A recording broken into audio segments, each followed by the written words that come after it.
Hi friends, I hope you're all doing well. So today I'm going to be sharing with you guys my July and August wrap up. I'm very excited for this video. I read some really good books and then there were some books that I didn't really enjoy as much, but I'm excited to talk about the good, the bad, and everything in between. So let's get started. I'm going to begin by talking about all the physical books that I read. So first we're going to start off with the JJK Volume 7 manga. Oh my goodness, this was so good. This is easily a 5-star. I feel like I would honestly rate the entire series a 5-star, but this truly was so good yet again.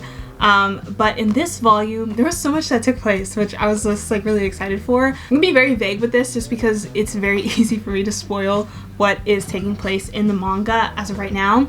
But in volume 17, we get introduced to a new character and his name is Noya, and he's a character that is, well, I believe that's how you pronounce his name. I feel like I'm pronouncing it wrong, but I searched it up. So it's Noya.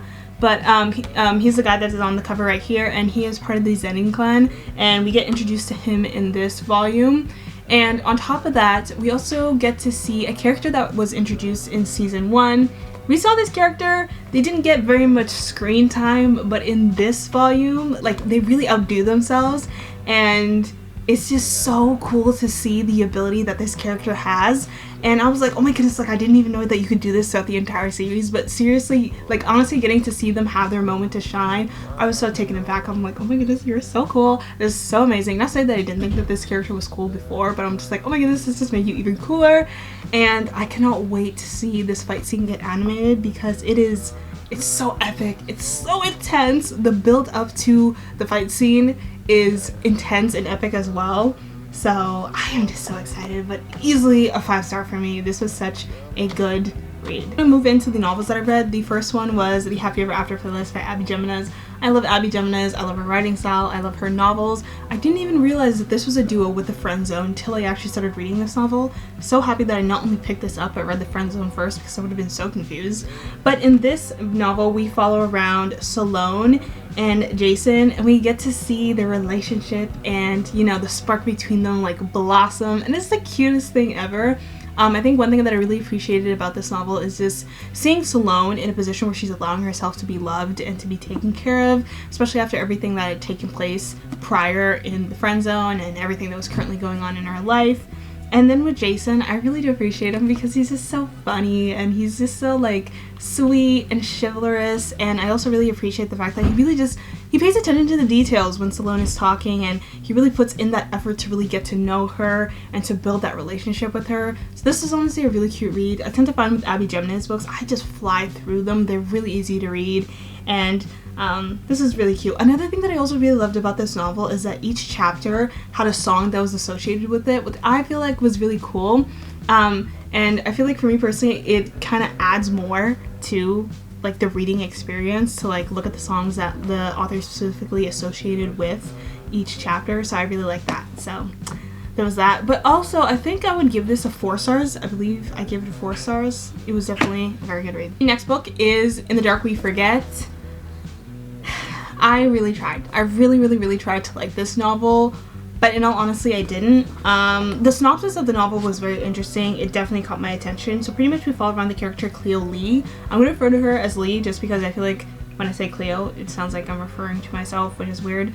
But anyways, so pretty much Lee wakes up with amnesia on the side of a mountain highway, and then shortly after that, she goes out and then she seeks help because, you know, she has amnesia and she doesn't remember who she is. And then shortly she finds out that her parents had also won a $47 million lottery ticket, and her parents are also currently missing. So together with like police officials and investigators and her brother, they team up together to help her like recollect her memory and figure out what happened to her parents. I think that synopsis in of itself is really intriguing and is what caught my attention initially. But there were, like, the first thing that I did not really enjoy about the novel was the fact that, how should I put it? I feel like when you read a book about a character that has amnesia, it's kind of difficult to follow along the storyline, especially when they're narrating it. And in this instance specifically, I feel as though when Lee was trying to like recollect memories about things that had happened, I felt like she was keeping secrets not only from the characters in the novel but also from the readers. So it also put you in a position where you kind of had to assume and come to your own conclusion about what was taking place. Another thing that I also didn't enjoy is the fact that I felt like I felt like I was being thrown a lot of information, and it didn't really serve any purpose towards the end. Like, I feel like when you do read a murder mystery novel, you're being thrown a lot of information, you know, like people are trying to investigate, they're trying to piece things together and figure out what the heck is taking place. But with this novel, I feel like there was so much information that we were given that I reached the end of the novel and I was like, but how is that relevant to the storyline? You know what I mean? I felt like I finished reading it, but there were so many loose ends and things weren't tied together, because I feel like when you read a good murder mystery novel, everything just ties together and everything makes sense. And the novel was split into 3 parts, and I'm not gonna lie, the first 2 parts of the novel were so slow. I felt like the storyline was being dragged on. We had so many questions that weren't being answered. The investigation had barely even taken place, which didn't really make any sense to me. I only felt like the investigation truly started to take place in the 3rd part of the novel. And even when we did get to the 3rd part of the novel, I felt like the investigation wasn't necessarily being taken seriously, especially because of the methods and the way that they went about collecting information. I was like, is that even accurate? Like, is that actually going to give you like the results that you need? And I think that was something that that was kind of frustrating. Out of all the 3 parts, I truly did enjoy the 3rd one the most, because I felt like that's when things just started to slightly pick up. But I think the biggest letdown for me was the ending, because I read it and I was like, I didn't really know what to take from it or what to think of it. But I think that that's just me personally. I feel like somebody else would read this and they'd enjoy it. But I would honestly really, yeah, I mean, I didn't really enjoy it personally. So that's kind of just like my take. But I mean, just because I didn't enjoy it doesn't necessarily mean that you wouldn't. But the concept of the novel in of itself was really interesting and I really liked it. But I think the execution personally was not my favorite. Now I'm going to get into all the ebooks that I read over July and August. And I read a lot, to be honest. I'm not really an ebook type of person, but this month I was like, or not this month, the past 2 months I was like, I love reading books, but how can I read them and not spend as much money? So I came across this app called Libby because I was looking around at other like places and websites, because I remember when Z Library was there and then it got like shut down because I guess like everyone was using it and like it was a sad time. But I was like, okay, so what is an ethical way that I can find and read books that I love? And I came across this app called Libby, and I just don't understand why more people don't talk about it. Libby is pretty much an online library that gives you access to thousands of books and ebooks.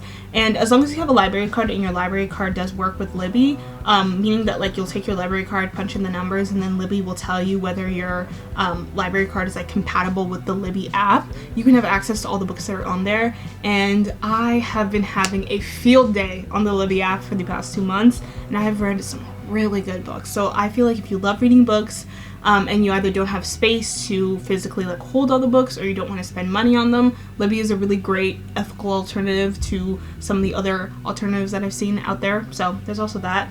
But first we're going to start off with the book that I read, and it was The Cruel Prince. Okay, I think okay, how should I put this? When it comes to like reading books, fantasy is not a genre that I typically reach for. And it's not like I hate fantasy, like I have nothing against it. It's just not really something that I've always gravitated towards. So this month I was like, you know what?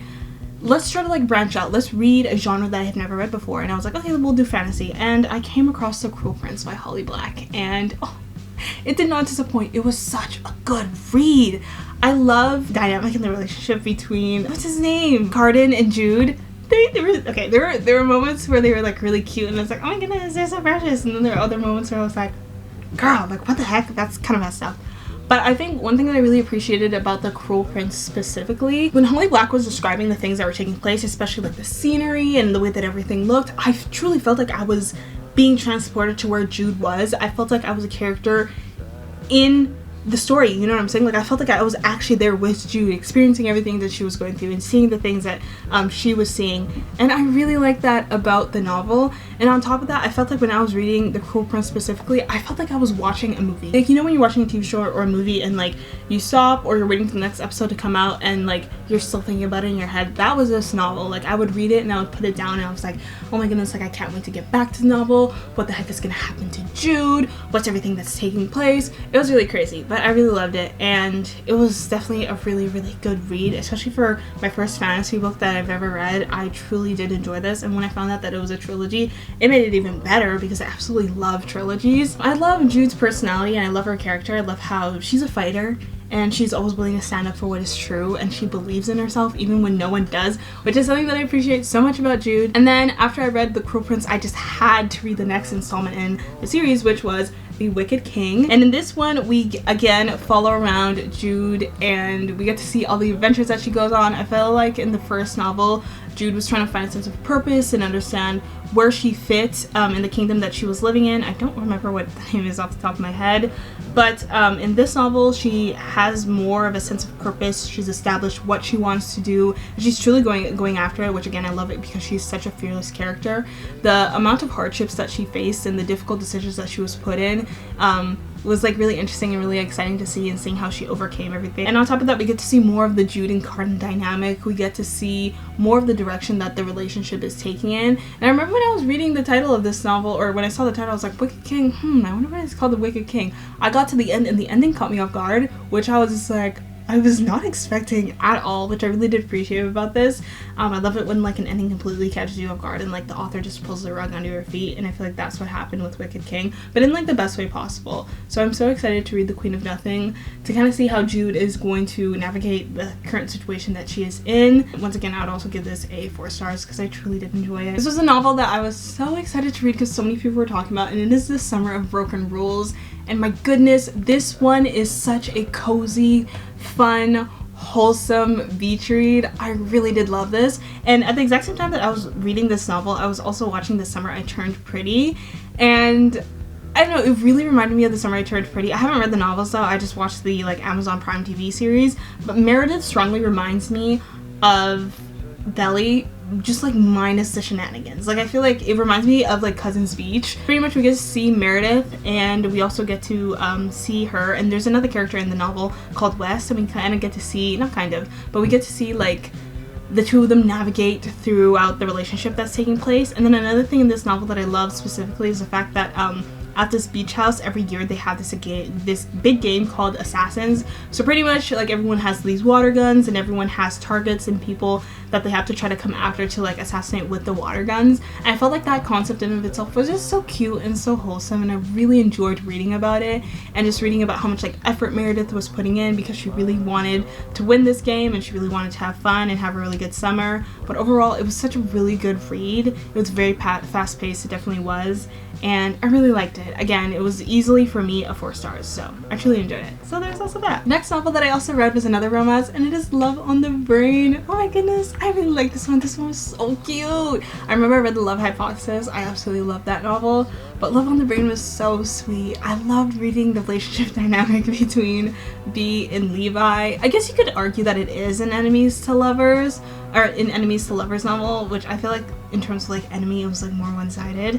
But I think one thing that I really did appreciate about the novel was the fact that, this might sound creepy the way that I'm gonna word it, but like Levi was always watching Bea, but not necessarily in that sense. Like I feel like one thing I really appreciated is the fact that like Levi always truly cared about Bea, and I also appreciate how he was such a good listener. Like Bea would talk and he would just be there, he would listen, he always paid attention to the small details, and he just always wanted to see her happy, which was one thing that I really cared about. I also loved how he just wanted to protect her and take care of her and keep her safe, which was so precious and so cute.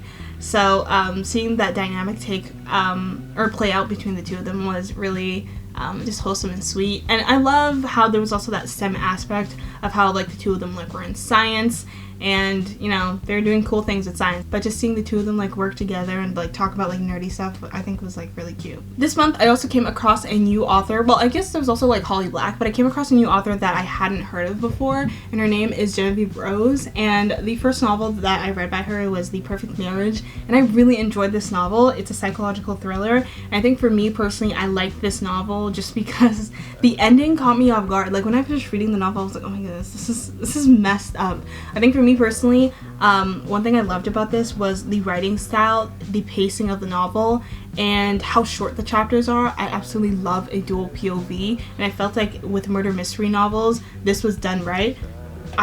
If I can recall correctly, I don't think I've read a murder mystery novel thus far that was a dual POV except for this one by Genevieve Rose. I really love the way that she had written the novel. Very much this novel falls around the two characters, Sarah and Adam Morgan. So they're married, and at least from Sarah's perspective, she thinks that everything is going great. She thinks that their marriage is perfect, but Adam just, I don't know, he just doesn't feel very fulfilled. He just doesn't feel very satisfied in his marriage. So he goes out and he decides to have an affair. So he ends up having an affair with a woman named Kelly Summers. Next day, after Kelly and Adam have their affair, Kelly is found murdered in Adam's lake house, and then this just springs off a big investigation. And on top of that, I didn't mention this earlier, but Sarah is also a lawyer, so pretty much she takes it upon herself to defend her husband and to try to prove that her husband is innocent in this entire case, and we get to see that dynamic play out. Even just reading the synopsis of this novel, I was like, oh my goodness, like I felt like the stakes were really high, you know what I mean? Like Adam is out here, he cheats, he has an affair with this woman named Kelly Summers, and now she's found murdered in their lake house. And then Sarah takes it upon herself to defend her husband, which I was like, oh my goodness, that's just, I just thought it was just like really crazy, and I thought this was a plot that I really wanted to figure out what happened in the end. And seeing all the steps and everything that took place to the whole point of like the beginning of the trial and like the investigation and collecting all the evidence, I found was really interesting, and I found it to be really exciting. And then when I got to the end of the novel, I was like, oh my goodness, that is so messed up.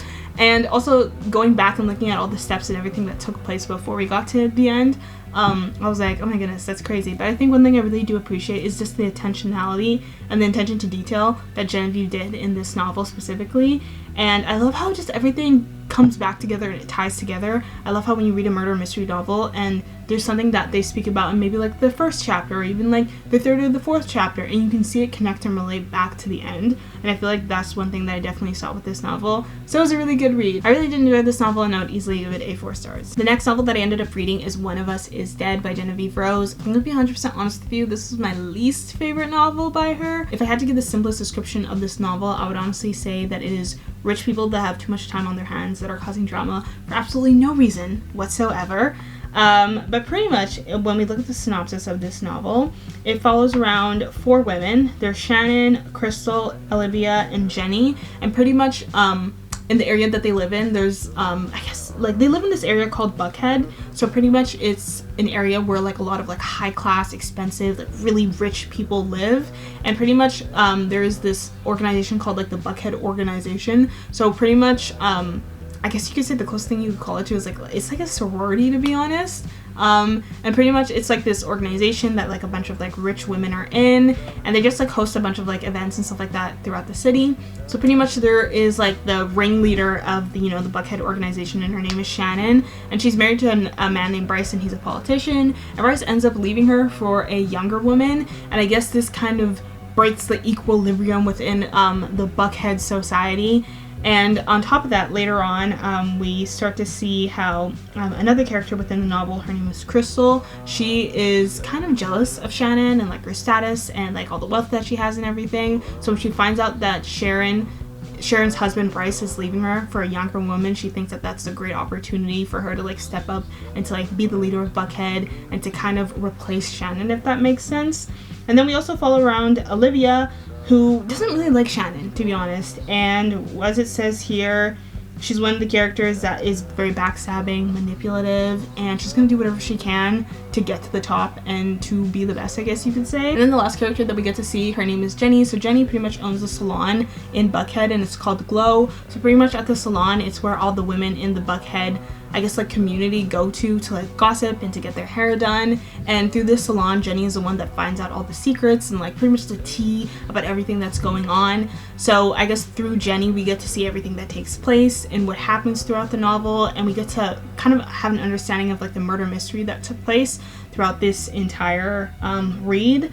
I think for me personally, one thing that, or I guess like the main reason why I'm giving this book a 3 stars is the fact that the ending didn't really make the most sense in my opinion personally. Like I could understand like the motives of the characters and where they're coming from, but at the end of the day I was like, was it really that deep?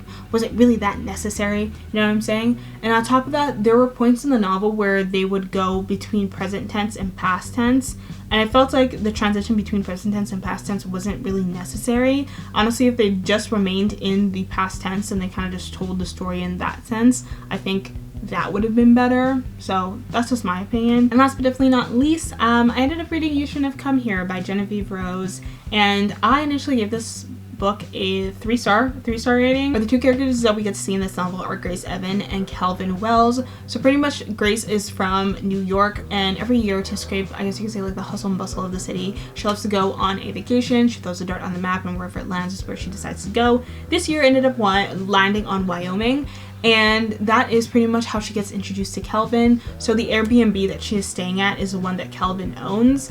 And the weird thing about this Airbnb is the fact that, first and foremost, it's in the middle of nowhere. Secondly, there's also no Wi-Fi. And on top of that, the previous woman that stayed at this Airbnb has gone missing. So there is also that as well. But despite all of those challenges, Grace still decides that she is going to stay at Calvin's Airbnb.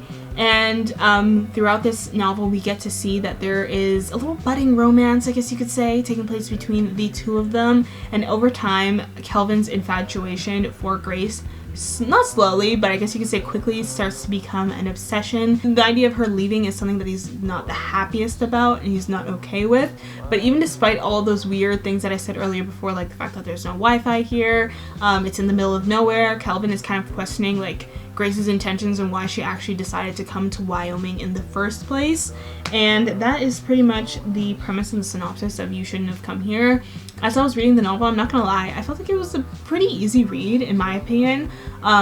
I also really like the fun little adventures that the two of them went on. I feel like Calvin as a character, like, he was sweet, he was really kind. There were definitely some little weird quirks that he had of his own, but overall I enjoyed reading about him as a character. I think one thing that I also really enjoyed about this novel is the fact that it was a dual POV, so I think that's one thing that I also really appreciated as well.